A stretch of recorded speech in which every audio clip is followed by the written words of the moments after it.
what, 50 years after the war, who that guy was. And he, of course, he was dead at that time.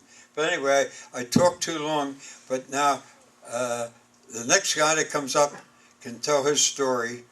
And so who's it going to be? Who's the first one? Who's the first? You're up here first. Come on. Come on, you got a good story to tell. You got the hat and The one everything. in the, you jumped in the hole and... Oh, yeah. Oh, yeah, yeah. I have to see with my wife at the time. Don't talk about that fight. He asked me questions as if I was there. I try and remember all this stuff. But you did it. It's hard to remember. But I'll never forget that. It was the fastest day of my life. Yeah, well, my wife is the one that tells me all about that. I was Putting together. just field piecing my Your 75 millimeter house. 70. See what I mean? Putting together your field. You should be up here. No. 75 millimeter howitzer, and all of a sudden, screaming memes started to come in. You remember them? And I go, oh my God, I haven't got a hole, nothing to. So I see a spot in the opening there. I said, well, it was bombshell probably went in there. I jumped in there, and who's in that? It was a German with a gun, and I go, oh, I went for my Knife? the knife. Yeah, I went for the knife, and all of a sudden he gave me, he threw the. He surrendered to you. He surrendered. Holy God, I said, where did I get this gift from? And stuff like that. Well, the next one. I'm not as much as that. What else was there? The chow line when you, with the 88s, they came in and didn't go off. The chow. Oh! Sergeant told me, he says, Laurier says, get a bunch of the guys and start crossing where the trees are. I says, okay.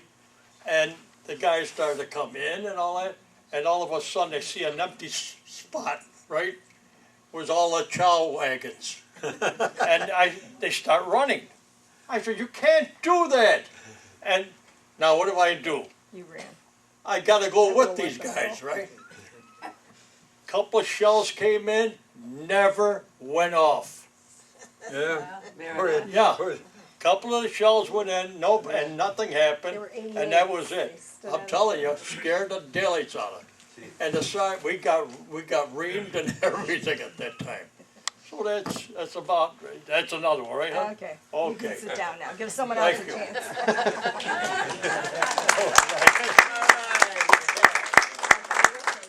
You're talking about the shells coming in.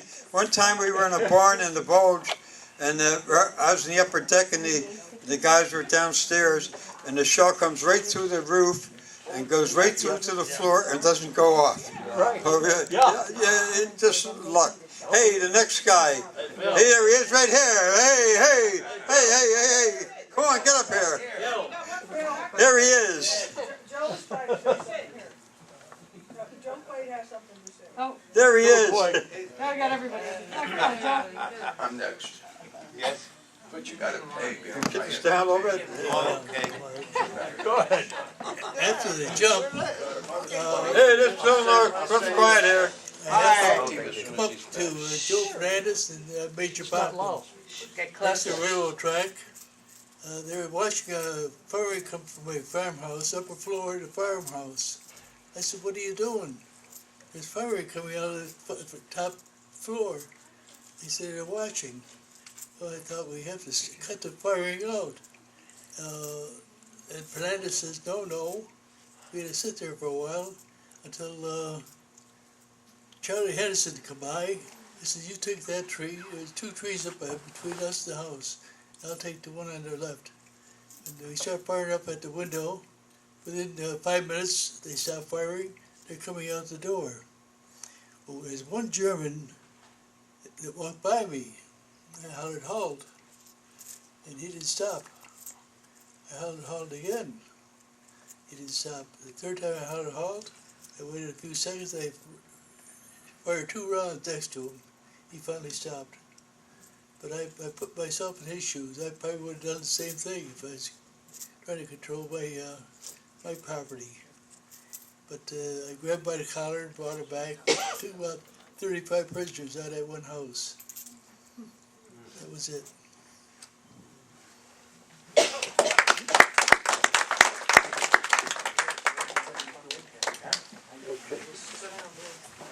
Here he comes now. Good boy. Well, a few little. He's got a very active wife, so I know he's been an active guy. A few little incidents. One I remember when we had just flown over from England, to Reims, France. I hadn't pulled any guard duty while we were waiting at the airfield, and no sooner we landed, it was like 2 or 3 in the morning. All right, Morgenstern, you got guard duty tonight, and it was colder than, very cold. And after a couple of hours of marching around this one house, and I was warned that there's a big meeting going on there, and you better watch out that nobody gets in there.